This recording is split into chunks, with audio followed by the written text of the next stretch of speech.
It's easy to forget that every one of those little units is either an individual or a family's livelihood, right? I mean, these are homes.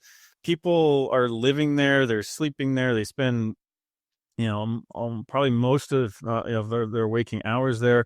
And how you treat them, how you maintain their environment has a huge impact on their lives. And I think that's something that kind of gets lost as in the landlord mentality and environment. We're not in it to lose money, but focusing on that these are real people, these are real families, and doing that again, it's number one, it's the right thing, but like I said, it will lead to better returns anyways.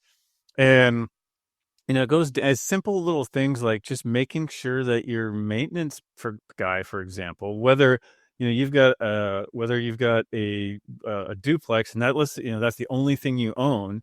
Well, is the handyman that you send over there to fix things, does he greet the tenants nicely? Does he offer to take his shoes off? Does he get the thing fixed properly and then follow up to make sure that it's satisfactory? And then again, if you've got a couple thousand units, like so for us, we only buy properties that are minimum about 100 units because we like to make sure that we can hire somebody full time to focus on just that property. So when we're interviewing for maintenance supervisors, yes, we want them to be good at air conditioning repairs and all these other things. But one of the bigger things we're looking at is like, well, what's their demeanor like?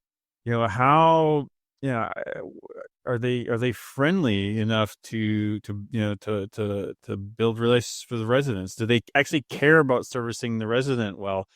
And if I one property that we bought recently, the maintenance supervisor, the residents love the guy. In fact, probably the biggest challenge with him is he's so talkative that he's like, "Hey man, we gotta wrap this up and keep going, right?" But we joke with it, and he knows it. But he's talented, but the thing is where that shows up is, again, number one, you're just creating a better community, but two, people won't leave, people stay. It decreases your turnover, it decreases your vacancy.